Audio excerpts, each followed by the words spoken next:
All right, so I'm here with Shaun Potgieter. January the 8th, you'll be taking on Justis Huni in a massive heavyweight clash, South Africa versus Australia. How are you feeling ahead of the fight, Shaun? Hey Hayden, thanks for having me. How I'm feeling is prep work has been going awesome. Everything's falling into place.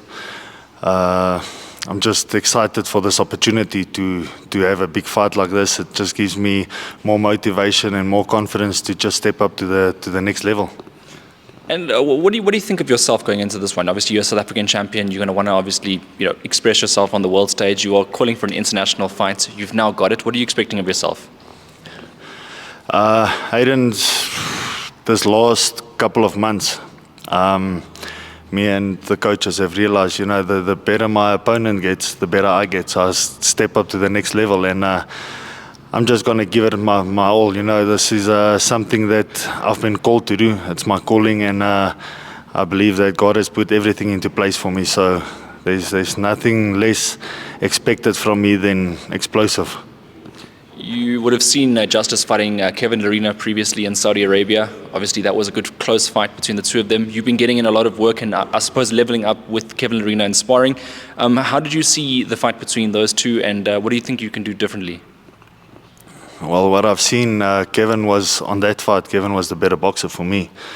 When it came to pressure, Justis Huni wasn't handling it so well.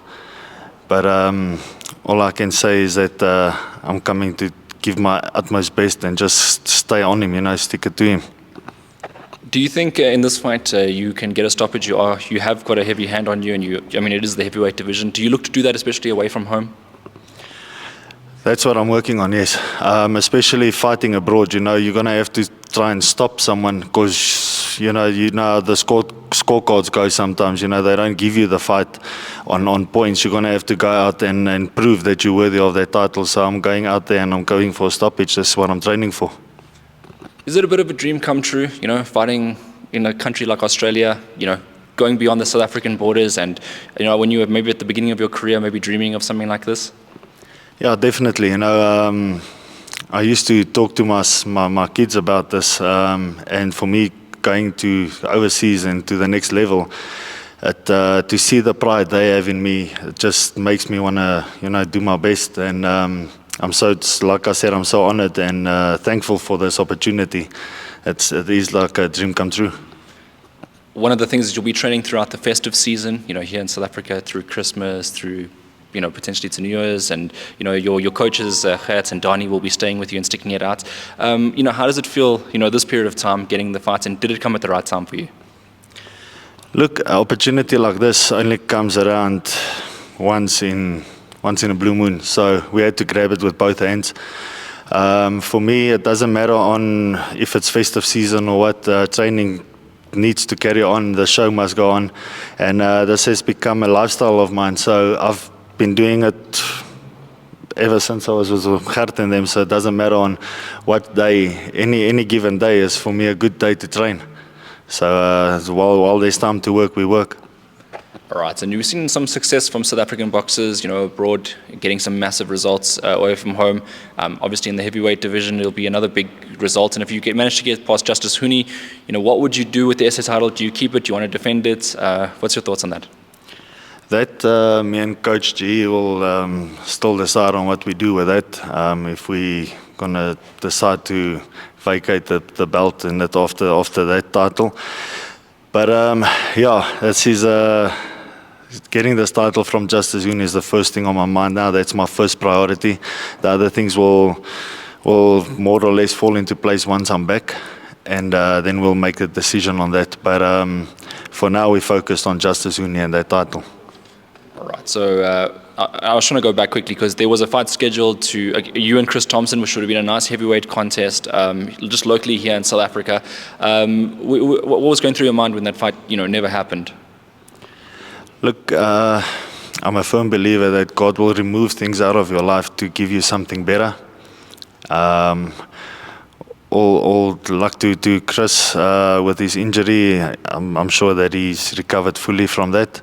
Hopefully he carries on boxing next year. But for me, something great has come my way. I've had some minor setbacks which made me believe that there's greater comebacks.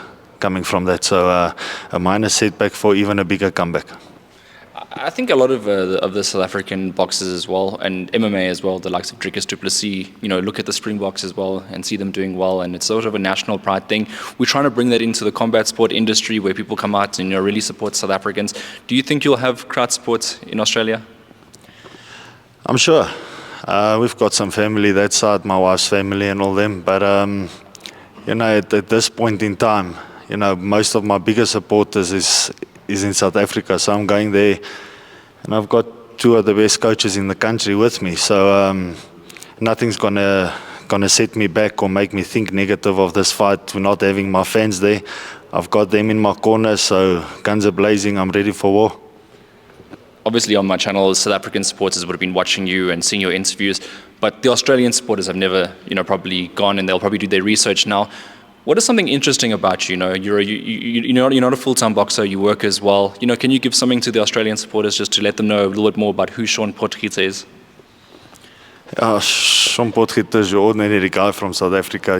We in South Africa, that you can't only box. You have to have a backup plan. I've been doing air conditioning since I was 17 years old, 18 years old. Boxing's become a lifestyle, so I try to balance the work and the boxing, and somehow God puts everything into place for me to get where I need to be. Everything has been given to me like He wanted it, so I just follow the plan. And all I've got to say is that I'm not flying halfway around the world to go and lose. I've been putting in the work, and this is me.